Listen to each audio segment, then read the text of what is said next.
Hello everyone, मेरा नाम काजल चौधरी है। आज मैं आपसे एक टॉपिक के बारे में बात करूंगी जो कि है बिज़नेस एनवायरनमेंट। जब भी हम अपना बिज़नेस कंडक्ट करते हैं तो उसके आसपास ऐसी बहुत सारे फैक्टर्स होते हैं जो उसे इफ़ेक्ट करते हैं, चाहे पॉजिटिव वे में या नेगेटिव वे में, लेकिन उसका असर ज़रूर होता है। ये दो पार्ट्स में डिवाइडेड होता है फर्दर, इंटरनल एंड एक्सटर्नल। पहले हम बात करेंगे इंटरनल के बारे में। इंटरनल में सबसे पहली चीज़ होती है plans and policies. Plans and policies वो चीज़ें होती हैं जो कि हमें स्टेप बाय स्टेप फॉलो करके हमारा जो मेन ऑब्जेक्टिव है, जो मेन गोल है, वो हम अचीव करते हैं उनके थ्रू। इसलिए इनका प्रॉपर होना, सिस्टमेटिक वे में होना बहुत ज़रूरी है, क्योंकि अदरवाइज़ ऐसे ही हम भागेंगे, इधर उधर करेंगे, कुछ प्लान नहीं है तो हम अपना ऑब्जेक्टिव कभी अचीव नहीं कर पाएंगे। दूसरी चीज़ होती है ह्यूमन रिसोर्स। अब किसी भी कंपनी के लिए सबसे वैल्यूबल चीज़ होती है उसकी ह्यूमन रिसोर्स, जो लोग वहाँ पे काम करते हैं। तो किसी भी इंसान को सही जॉब पे लगाना बहुत इम्पॉर्टेंट है। अभी जैसे कि है कि कोई फैकल्टी है, मान लीजिए वो मैथ्स की बहुत अच्छी फैकल्टी है, बहुत अच्छा पढ़ाती है, लेकिन हमने उन्हें कह दिया कि आप इंग्लिश पढ़ा दीजिए, तो ये तो कभी हमें अपना गोल अचीव करने के लिए हेल्प करेगी ही नहीं ना। हमारा ह्यूमन रिसोर्स भी वेस्ट होगा और हमारा टाइम भी वेस्ट होगा, और जो अचीव करना चाहते हैं हमें वो भी नहीं मिलेगा। तीसरी चीज़ होती है कंपनी की इमेज।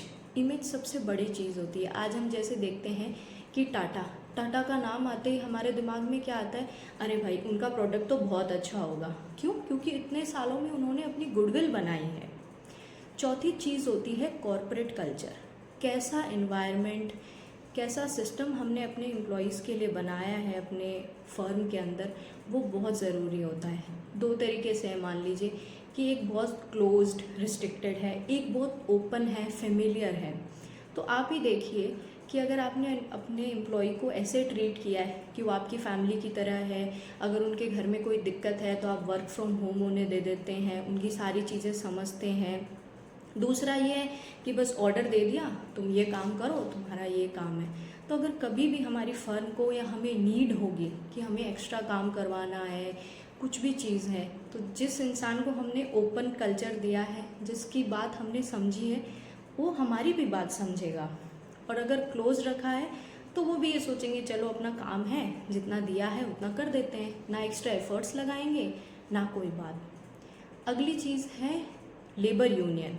लेबर यूनियन का हमारी फर्म के फेवर में होना बहुत इम्पोर्टेंट है। मैनेजमेंट का और लेबर यूनियन का कोऑर्डिनेशन में काम करना बहुत ज़रूरी है, वरना स्ट्राइक्स होना, वेस्टेज ऑफ मनी, टाइम, बहुत सारी चीज़ें ख़राब हो सकती हैं। अगली चीज़ है ऑर्गेनाइजेशन स्ट्रक्चर। कैसी हमने हायरार्की बनाई है अपनी ऑर्गेनाइजेशन में, किस तरह से हम डेलीगेशन दे रहे हैं अथॉरिटीज़ का, रिस्पॉन्सिबिलिटीज़ का, वो भी बहुत मैटर करता है हमारे बिज़नेस को स्मूथ चलने के लिए। अब हम बात करेंगे एक्सटर्नल फैक्टर्स में, जिसमें सबसे पहले आते हैं हमारे कस्टमर्स, जो कि किंग होते हैं किसी बिज़नेस के। उनके बिना हम कभी सरवाइव नहीं कर सकते। तो हमारे लिए बहुत ज़रूरी है कि क्या हमारे कस्टमर को चाहिए, उसके अकॉर्डिंग हम प्रोड्यूस करें, उनकी क्या नीड है। ऐसे नहीं कि जो हमारे मन में आया हमने बना दिया और मार्केट में दे दिया, वो कभी नहीं बिकेगा। हमें ये देखना पड़ेगा कि हमारा कस्टमर क्या चाहता है, उसकी आफ्टर सेल सर्विसेज हमें देनी, सारी चीज़ हम अच्छे से करेंगे। जब कस्टमर खुश होगा तो बिज़नेस अपने आप प्रॉफिटेबल बनेगा। दूसरे होते हैं सप्लायर्स। किसी भी चीज़ को बनाने के लिए रॉ मटेरियल सप्लाई करना और भी बहुत सी चीज़ें होती हैं। मान लीजिए ये शर्ट है, ये शर्ट मैं मार्केट में नहीं बेच सकती जब तक मेरा सप्लायर मुझे टाइम पे अच्छी क्वालिटी में इसका मटेरियल, स्टिचिंग के इक्विपमेंट्स, ये सारी चीज़ें ना दें, तब तक एक फाइनल प्रोडक्ट मार्केट में नहीं आ सकता। इसलिए उनका भी हमारे साथ कोऑर्डिनेटेड और अच्छे से काम करना बहुत ज़रूरी होता है। तीसरी होती है गवर्नमेंट। गवर्नमेंट बहुत सारी पॉलिसीज़ लेके आती है। मान लीजिए गवर्नमेंट एक पॉलिसी लेके आई कि प्लास्टिक में आप पैकेजिंग नहीं कर सकते।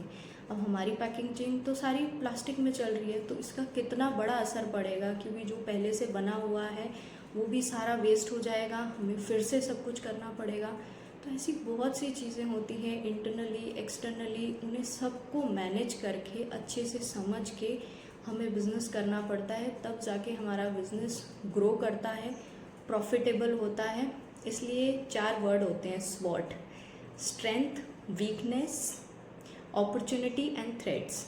तो फर्स्ट के 2 स्ट्रेंथ एंड वीकनेस हमारे इंटरनल होते हैं, और ओ और टी अपॉर्चुनिटी एंड थ्रेट हमारे एक्सटर्नल होते हैं। तो इन्हें अच्छे से समझना, इन्हें अच्छे से एनालिसिस करना बहुत इम्पोर्टेंट होता है। Thank you so much for listening me.